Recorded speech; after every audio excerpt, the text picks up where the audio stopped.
Hello दोस्तों, कैसे हैं आप लोग। उम्मीद करती हूँ कि आप अच्छे होंगे और मैं भी बहुत अच्छी हूँ। और मैं आज आपके लिए लेकर आई हूँ फिर से एक नई कहानी और इस कहानी का नाम है जादुई जूते। चलिए कहानी को शुरू करते हैं। जानवी एक गरीब लड़की थी जो अपनी सौतेली माँ और बहन के साथ एक छोटे से गांव में रहती थी। उसकी सौतेली माँ बेहद क्रूर थी और जानवी से घर के सारे काम करवाती थी। जानवी को कभी अच्छा खाना नहीं मिलता था और अक्सर उसे पीटा जाता था। उसकी जिंदगी में कोई खुशी नहीं थी, बस दिन और रात काम करना और ताने सुनना जैसे उसकी किस्मत बन गई थी। एक दिन गांव के पास जंगल में लकड़ी बीनते वक्त उसे एक चमकते हुए जूते मिले। जूते बेहद सुंदर और खास दिख रहे थे। जब उसने उसे हाथ में लिया तो अचानक हवा में एक अजीब सी गूंज सुनाई दी। ये जूते सिर्फ उसे मिलते हैं जिसकी किस्मत बदलने वाली हो, और आज से तुम्हारी किस्मत बदल गई है। आज से तुम्हारी नई जिंदगी की शुरुआत होगी।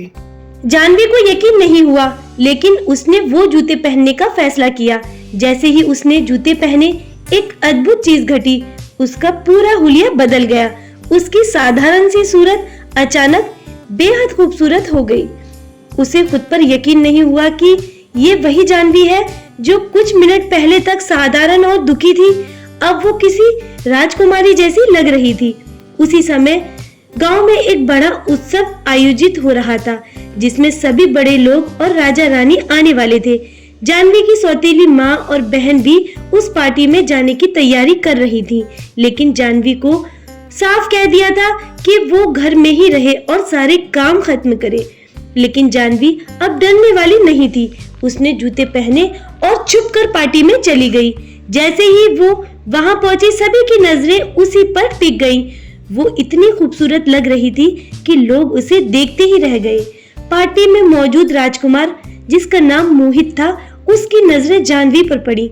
उसे लगा कि वो कोई राजकुमारी है और पहली नजर में ही मोहित को जानवी से प्यार हो गया। राजकुमार ने जानवी से बात करने की कोशिश की और धीरे धीरे दोनों के बीच एक खास रिश्ता बनने लगा। जानवी भी मोहित को पसंद करने लगी, लेकिन एक डर उसके दिल में था। अगर राजकुमार को पता चल गया कि वो एक गरीब लड़की है और ये सब जूतों का जादू है, तो क्या होगा। जूतों का जादू सिर्फ बाहर की खूबसूरती बदलता है, लेकिन क्या वो जानवी की जिंदगी पूरी तरह बदल पाएगा? और क्या होगा जब मोहित को उसकी असलियत का पता चलेगा? चलिए जानने के लिए आगे की कहानी को सुनते हैं। जानवी और राजकुमार की मुलाकातें अब बढ़ने लगी थी। हर बार जब जानवी जादुई जूते पहनती थी, वो किसी राजकुमारी से कम नहीं लगती थी। मोहित को उससे बेइंतहा प्यार हो गया था और उसने फैसला किया कि वो जानवी से शादी करेगा। लेकिन जानवी के दिल में एक डर था। अगर मोहित को उसकी असलियत का पता चलेगा तो वह उसे कभी नहीं अपनाएगा। जानवी की सौतेली माँ और बहन भी उस पार्टी में थी। उन्होंने जानवी को इस नए रूप में देखा, लेकिन वह उसे पहचान नहीं पाई। वह उसकी खूबसूरती से जलने लगी और सोचने लगी कि आखिर ये कौन सी राजकुमारी है जिसने सभी का ध्यान खींच लिया है। कुछ दिन बाद मोहित ने अपने महल में एक भव्य पार्टी का आयोजन किया और जानवी को विशेष रूप से आमंत्रित किया। जानवी के पास कोई और रास्ता नहीं था, इसलिए उसने फिर से वो जादुई जूते पहने और महल में चली गई। मोहित ने उसे जैसे ही देखा, वह उसके आगे घुटनों पर बैठ गया और विवाह का प्रस्ताव रखा। जानवी के लिए ये पल किसी सपने जैसा था, लेकिन उसके दिल में अभी भी डर था। राजकुमार की माँ रानी भी जानवी से प्रभावित थी, लेकिन कुछ अजीब महसूस कर रही थी। उन्होंने अपनी मंत्रानी को बुलाया और जानवी के बारे में पता लगाने को कहा। मंत्रानी ने अपनी जादुई शक्ति का इस्तेमाल किया और पाया कि जानवी के पैरों में जो जूते हैं वह साधारण नहीं बल्कि जादुई हैं। ये सुनते ही रानी ने फैसला किया कि वह जानवी की असलियत सामने लाएंगी। अगली सुबह महल में एक बड़ी घोषणा की गई। रानी ने कहा, जो भी इस महल की नई रानी बनेगी, उसे अपनी सच्चाई और बिना किसी आभूषण के अपने वास्तविक रूप में सबके सामने आना होगा। जानवी के पास अब कोई रास्ता नहीं बचा था। अगर वो जूते उतार देगी तो उसकी असलियत सबके सामने आ जाएगी। डर और संकोच के साथ जानवी ने जूते उतार दिए। महल के लोगों ने देखा कि जो राजकुमारी उनके सामने थी, वो अचानक एक साधारण गरीब लड़की में बदल गई। सभी लोग चौंक गए। मोहित भी आश्चर्यचकित था, लेकिन उसने जानवी से प्यार किया था, उसकी सुंदरता से नहीं और उसके कपड़े और वेशभूषा से नहीं। मोहित जानवी के पास आया और कहा, तुम्हारी सच्चाई चाहे जो भी हो, मेरा प्यार तुमसे है, ना कि इन जूते और आभूषण और ना ही इन कीमती वस्त्रों से। रानी ने भी मोहित की सच्ची भावनाओं को समझा और जानवी को अपनाने का फैसला किया।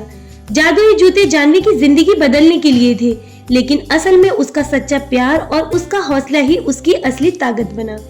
सौतेली माँ और बहन ने ये सब देखा, उनका चेहरा जलन से लाल हो गया। जानवी अब महल की रानी बनने जा रही थी। उसकी माँ और बहन की बुरी सोच का अंत हो गया था। जादुई जूतों ने जानवी की किस्मत तो बदली, लेकिन असली बदलाव उसकी ईमानदारी और उसके सच्चे प्यार ने लाया था। जानवी और मोहित की शादी की तैयारियां धूमधाम से चल रही थी। गांव में उत्सव का माहौल था और सभी लोग इस राजसी विवाह को देखने के लिए उत्साहित थे। जानवी की जिंदगी अब पूरी तरह से बदल चुकी थी। वह अब एक साधारण गरीब लड़की नहीं रही, बल्कि महल की रानी बनने जा रही थी। मोहित और जानवी एक दूसरे से सच्चा प्यार करते थे और दोनों का रिश्ता बहुत मजबूत हो गया था। विवाह के दिन जब जानवी ने जादुई जूते आखिरी बार अपने हाथों में लिए, तभी उसमें एक चमचमाती रोशनी निकली। वह रोशनी धीरे धीरे एक सुंदर और दयालु आत्मा के रूप में बदल गई। वह आत्मा मुस्कुराई और जानवी से बोली, तुमने अपनी सच्चाई को स्वीकार किया और ईमानदारी से अपना जीवन जिया। इन जूतों ने केवल तुम्हारी बाहरी सुंदरता से नहीं, बल्कि तुम्हारे दिल की सच्चाई से मिलाया है। अब तुम्हें इन जूतों की जरूरत नहीं, मैं तुम्हें आशीर्वाद देती हूँ। तुम्हारा जीवन अब खुशियों से भर जाएगा। मोहित और तुम दोनों एक साथ सुखी रहोगे। इन जूतों का उद्देश्य पूरा हो गया है। अब ये जूते किसी और की मदद करने के लिए गायब हो जाएंगे, जो दुख और कठिनाइयों से गुजर रहा है। इतना कहकर वह आत्मा और जूते एक सुनहरी रोशनी में गायब हो गए। जानवी और मोहित ने एक दूसरे की तरफ देखा और दोनों के चेहरे पर संतोष और खुशी थी। विवाह बहुत धूमधाम से हुआ और पूरे गांव में उत्सव का माहौल फैल गया। गांव के लोग जानवी और मोहित की इस अनोखी प्रेम कहानी से प्रभावित थे और उनकी शादी पूरे गांव के लिए एक यादगार पल बन गई। जानवी और मोहित का वैवाहिक जीवन बहुत सुखी रहा। दोनों ने एक दूसरे का साथ निभाया और पूरे गांव में उनकी प्रेम कहानी की मिसाल दी जाती रही। जानवी की जिंदगी में जो कठिनाइयां थी, वह अब पीछे छूट चुकी थी। अब उसकी जिंदगी में खुशियां और प्रेम ही था। जानवी और मोहित अपने वैवाहिक जीवन में बहुत खुश थे और उनकी जिंदगी खुशी खुशी गुजर रही थी। इस तरह कहानी का अंत हुआ। उम्मीद करती हूँ कि आपको ये कहानी पसंद आई होगी। हमारी कहानी को अंत तक सुनने के लिए आप सभी का बहुत बहुत धन्यवाद। ऐसी ही मजेदार और हॉरर स्टोरीज के लिए सब्सक्राइब करें हमारा चैनल क्रिएचर ऑफ शैडो।